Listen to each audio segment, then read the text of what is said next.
नमस्कार दोस्तों, स्वागत है आप सभी का आपके अपनी यूट्यूब चैनल में। तो दोस्तों, आज से रीट थर्ड ग्रेड का फॉर्म है जो भरना स्टार्ट हो गया है। और आप ये फॉर्म भरें उससे पहले ये वीडियो ज़रूर देखें ताकि आप कोई भी गलती ना करें।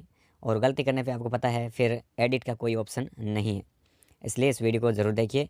और दोस्तों, सबसे पहले आपसे ये 5 पेज का फॉर्म है, आपसे भरवाया जाएगा। और उसके बाद मैं आपको फटाफट से इस फॉर्म के बारे में बता देता हूँ। पहले बेसिक डिटेल्स हैं आपकी।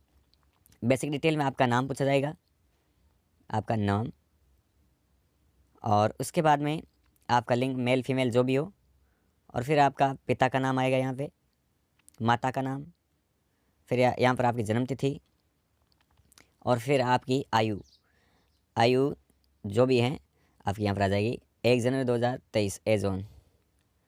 और फिर आपकी कौन सी कैटेगरी है वो कैटेगरी सेलेक्ट करनी है। और फिर अगर आप यहाँ पर आर्थिक रूप से कमज़ोर वर्ग से आते हैं तो यहाँ से आपको येस नो करना है। फिर आप अगर दिव्यांग हैं, दिव्यांग श्रेणी से आते हैं, तो उस दिव्यांग श्रेणी की कैटेगरी को यहाँ से चूज़ करना है। और फिर आप उसमें उप विशेष दिव्यांग श्रेणी में आते हैं तो यहाँ से आपको सेलेक्ट करना है। फिर आप विशेष योग्यजन कितने प्रतिशत हैं वह यहाँ से आपको टाइप करना है। फिर आपको यहाँ से आपका धर्म, आप कौन से धर्म से हैं वो चूज़ करना है। फिर आप अगर मैरिड हैं, शादीशुदा हैं, तो यहाँ से आपको येस नो करना है। अगर शादीशुदा हैं तो आपके जीवन साथी का नाम लिखना है। क्या आपके एक से अधिक जीवित पति या पत्नी हैं तो आप यहाँ से येस नो कर सकते हैं। फिर क्या आपका विवाह किसी ऐसे व्यक्ति से हुआ है जिसके पहले से जीवित पत्नी है।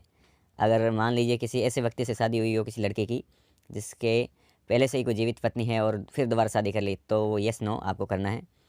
फिर हैं, क्या आपने शादी में दहेज स्वीकार किया है। अगर आपने दहेज लिया है, येस या नो, तो दोस्तों यहाँ पे आपको नो ही करना है। और फिर हैं, आपका विवाह सर्टिफिकेट बना हुआ है। अनिवार्य रूप से आपको यहाँ पर, आप टिक देख रहे हैं, अनिवार्य रूप से यहाँ पर आपको ये नंबर्स भरने हैं। फिर आगे चलते हैं।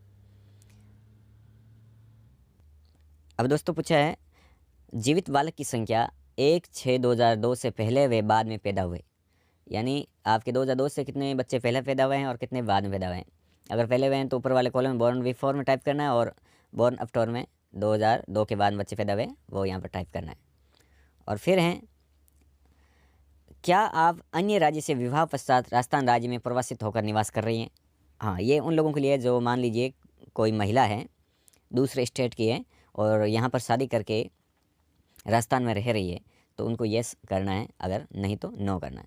फिर आपके यहाँ पर मोबाइल नंबर आ जाएंगे, मोबाइल नंबर लिख देना है। फिर आपका ईमेल एड्रेस यहाँ लिखना है, और इसको आप सीधे SSYD से भी उठा सकते हैं। फिर आपके आधार कार्ड नंबर आ जाएंगे। फिर जन आधार हैं तो आप लिख सकते हैं, नहीं तो कोई आवश्यकता नहीं है। फिर हैं, आप ये आवेदन किसके लिए कर रहे हैं। क्या आप राजस्थान के अनुसूचित क्षेत्र से संबंधित हैं, येस या नो। तो अगर आप अनुसूचित क्षेत्र से संबंधित नहीं है तो फिर नो करना है, तो येस कर देना। फिर है आपका पत्राचार पता, यहाँ पर आपका एड्रेस आ जाएगा। इसमें ज़्यादा कोई टाइम लगाने वाली बात नहीं है, एड्रेस आप भर देना। स्टेट आपका जो भी है वो डिस्ट्रिक्ट, स्टेट एंड गांव, सब कुछ ये आपको अनिवार्य रूप से भरना है, पिन कोड और ये। फिर हैं, सेम इसको स्थायी पते को, अगर ये सेम ही आपको पता है तो इसको सेम एज अबव इसको कर देना है। उसके बाद में ये सेम प्रक्रिया है। और ये था आपका पहला पृष्ठ। अब चलते हैं दूसरे पृष्ठ की ओर। इसमें ये तो नॉर्मल जानकारी, आप एड्रेस पता और ये है। अब ध्यान रखिएगा, अब हम आ गए हैं दूसरे पृष्ठ पर। यहाँ से आपको अपनी राष्ट्रीयता चुनिए, इंडियन है आप। फिर आपका गृह राज्य कौन सा है। अब मान लीजिए आप पीछे वाले पेज में हमने जो एड्रेस भरा है वो आप कहीं से भी हो, लेकिन यहाँ से आपको होम स्टेट आपको भरना, आपका गृह राज्य। अगर आप अदर स्टेट से हैं तो भी आपको वो चूज़ करना है, राजस्थान का तो राजस्थान का। फिर आपका होम डिस्ट्रिक्ट चूज़ करना है, और फिर गृह ब्लॉक, तहसील, फिर आपका गांव, फिर पूर्व स्थापित। अगर आप कहीं पहले कहीं दूसरी जगह रहते थे, मान लीजिए कोई देश में है, किसी अन्य देश में, और कहीं अगर है तो पूर्व स्थापित थे या नहीं थे। अगर थे तो येस करना, नहीं तो नो करना है। अगर थे तो किस देश में थे। और फिर हैं विशेष श्रेणी। अब आते हैं भूतपूर्व सैनिकों के लिए ये हैं। क्या आप भूतपूर्व सैनिक हैं तो आपको यहाँ पर येस करना, नहीं तो नो करना है। अगर जिसने मान लीजिए भूतपूर्व सैनिक हैं उन्होंने येस किया तो आपकी सर्विस स्टेटस के बारे में यहाँ पर बताना है। क्या आप उत्कृष्ट खिलाड़ी हैं, अगर हैं तो येस, नहीं तो नो। और हैं तो किस प्रकार के आप खिलाड़ी, यहाँ से डिटेल्स आ जाएगी, उसको आपको टाइप करके को सिलेक्ट कर लेना है। क्या आप एनसीसी कैडेट हैं? अगर आपने एनसीसी ले रखी है तो आप इसको येस करें, नहीं तो नो कर दें। और फिर एनसीसी अगर येस करते हैं तो उसके बारे में आपको डिटेल्स यहाँ पर देनी है। क्या आप भूतपूर्व कैदी हैं? ये कैदियों के लिए, अगर आप कैदी रहे हैं, किसी प्रकार से आपको सज़ा हुई है तो आपको येस करना, नहीं तो आप कैदी नहीं है तो नो कर देना है। और फिर अगर कैदी रहा है तो उसके बारे में डिटेल देनी है। फिर है are you exiting state government employ? क्या आप मान लीजिए कोई स्टेट गवर्नमेंट में कोई सर्विस कर रहे हैं तो उसके बारे में बताना है। अगर आप पहले से कहीं लगे हुए हैं तो इसमें से येस कर देना है। फिर आपका डिपार्टमेंट चूज़ करना है, एंटर करना है। फिर आपका पद क्या था उसमें, फिर उसमें ज्वाइनिंग डेट आपको बतानी है। और फिर क्या आपने अपने विभाग से एनओसी प्रदान की है, प्राप्त की है? हाँ, मान लीजिए आपने एग्ज़ाम दूसरे डिपार्टमेंट में और अभी आपने रीट का एग्ज़ाम दिया है, तो वहाँ से अगर आपने एनओसी ली है तो वो येस नो करना है। और फिर एनओसी डेट, फिर जो आपने एनओसी लिए हैं तो कब लिए हैं उसकी दिनांक भी आपको यहाँ पर लिखनी है। इस बार काफ़ी जानकारी मांगी है पिछले फॉर्म से ज़्यादा। फिर हैं क्या आपकी आय 2.5 लाख से कम है? तो आपको यहाँ पर येस कर देना, नहीं तो नो कर देना है। फिर इनके अलावा भी आपकी कोई अतिरिक्त श्रेणियाँ हैं, कैटेगरी हैं, तो आप देख सकते हैं। मान लीजिए गवर्नमेंट आप एम्प्लॉय नहीं हैं, कोई आप संविदा कार्मिक हैं, इस पर आप डिटेल्स पढ़ लेना, उनमें से आप चूज़ कर सकते हैं। टेम्परेरी अस्थायी हैं, संविदा कर्मी हैं, या कोई और हैं। तो इस प्रकार से आप इनमें से आपको जो आपकी हैं कैटेगरी तो उसको चूज़ कर लेना, नहीं तो इसको कोई देखने की आवश्यकता नहीं है। फिर हैं चरित्र सत्यापन, क्रिमिनल रिकॉर्ड। तो अगर आप का कोई क्रिमिनल रिकॉर्ड नहीं है तो आप नो कर दें इसको, और यहाँ पर कंप्लीट पूर्ण विवरण लिख सकते हैं आप अगर अपराधी हैं तो। फिर यहाँ पर दूसरा पेज है आपका पूर्ण हो जाता है, फिर आपको नेक्स्ट करना है और अगले पेज पर चलते हैं। फिर तीसरा पेज है जो बहुत ही इंपॉर्टेंट है। यहाँ पर आपकी शैक्षणिक योग्यता के बारे में पूछा गया है। आपकी बार काफ़ी नए पॉइंट्स जुड़ गए हैं जो आप इस प्रकार से देख लेते हैं, और यहाँ पर आपको टिक कर लेना है। और उसके बाद दोस्तों यहाँ से आपसे secondary, senior secondary, graduation, post graduation और अदर आपने कुछ कर रखा है तो वो, और फिर रेट के बारे में डिटेल्स भरनी है। और अभी आप देख रहे हैं 10वीं में जैसे आपको आपके कौन कौन से विषय हैं वो सब में ऐसे ही करना है। जैसे मैं बता देता हूँ पहले एक ओनली 10वीं से, और सब्जेक्ट चूज़ कर लेना है, ग्रुप। फिर आपने कौन से बोर्ड या विश्वविद्यालय से, स्कूल से 10वीं पास किए हैं वो यहाँ चूज़ करना है। फिर आप 10वीं के रोल नंबर, फिर आपका परिणाम रिजल्ट क्या रहा, परसेंटेज देखना है।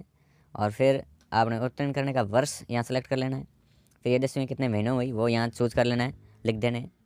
फिर इसमें टोटल अंक कितने थे 10th में, और फिर आपने कितने प्राप्त किए, और यहाँ पर आपको ऑटोमेटिकली प्रतिशत आ जाएंगे। और फिर दोस्तों इस बार ये नया जोड़ा गया है, इस बार ये नया जोड़ा गया है 10वीं में प्रवेश तिथि, यानी सब में आपको प्रवेश तिथि लिखनी है। आपने कब प्रवेश लिया इसमें वो यहाँ पर लिखना है। और फिर आपने पास कब की, 10वीं है, 12वीं है, ग्रेजुएशन है, सब के बारे में ये पूछा गया है, आपने पास कब किया है। इस प्रकार से आपकी डिटेल आ जाएगी। देखिए 10वीं है, 12वीं है, ग्रेजुएशन है, ये सब डिटेल्स। रीट के बारे में डिटेल, आपने रीट का पासिंग वर्ष हैं, फिर आपके परसेंटेज हैं, वो सब कुछ यहाँ पर भरने हैं, ये आप देख लेना। और फिर आपका है बहिष्कृत करने का विवरण। अगर आपको किसी भी बोर्ड या लोक सेवा आयोग ने अनुचित साधन आदि के इस्तेमाल के लिए परीक्षा से बाहर किया गया हो तो आपको यस करना, नहीं तो नो करना है। ये उनके बारे में है डिटेल, अगर बाहर किया है तो इसके बारे में आपको भरनी डिटेल। फिर हैं दोस्तों यहाँ पर मेन पॉइंट्स, स्नातक में आपके वैकल्पिक विषय, आपने कौन कौन से वैकल्पिक विषय लिए हैं, और यहाँ से आपको सेलेक्ट कर लेना है। जैसे कोई लैंग्वेज है तो लैंग्वेज मान हिंदी है तो आप यहाँ हिंदी टाइप कर लेंगे। फिर यहाँ से चूज़ कर लेना सोशल स्टडीज़, उसमें वो सब्जेक्ट ग्रुप आ जाएंगे, हिस्ट्री, पॉलिटिकल, जो भी हैं आपके, वो चीज़ें आप यहाँ से सेलेक्ट कर सकते हैं। फिर हैं रेट में आपके सब्जेक्ट और लैंग्वेज, यहाँ से आप फर्स्ट लैंग्वेज चूज़ कर लेना या सेकंड लैंग्वेज चूज़ कर लेना। और इधर स्पेशली विशेषज्ञता विषय हैं, साइंस मैथ से हैं या फिर आप सोशल स्टडी ग्रुप में आते हैं, वो यहाँ से सेलेक्ट कर लेना है। उसके बाद में है आवेदक ने स्नातक में पढ़ाई कौन से मीडियम से की है, माध्यम से की, हिंदी माध्यम है तो हिंदी माध्यम कर लीजिए, और फिर अगर आपके इंग्लिश मीडियम है तो इंग्लिश मीडियम। और इसी प्रकार से यहाँ भी पोस्ट ग्रेजुएशन में भी आप मीडियम को आपको यहाँ से चूज़ कर लेना है।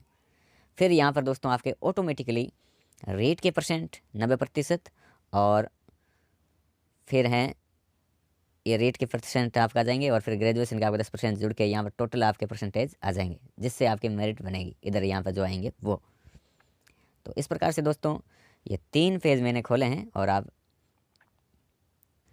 तो दोस्तों इस प्रकार से हमने 3 पेज देख लिए हैं, और 2 पेज आगे नहीं खुल पा रहे हैं क्योंकि ये मैंने मेरी SSO ID से किया है। और अगर मैं आगे आप देख सकते हैं, आप इसको SSO ID से लॉगिन करके भी आप इसको देख सकते हैं किस प्रकार का फॉर्म है, क्योंकि जब तक आप फिल नहीं करते तब तक आगे पेज खुलता नहीं है। तो अगर कोई और भी जानकारी आपको चाहिए जो मैंने 3 पेज में आपको बताइए, तो आप मुझे कमेंट बॉक्स में पूछ सकते हैं। अगर आपने चैनल को सब्सक्राइब नहीं किया तो उसको भी कर लीजिए। धन्यवाद।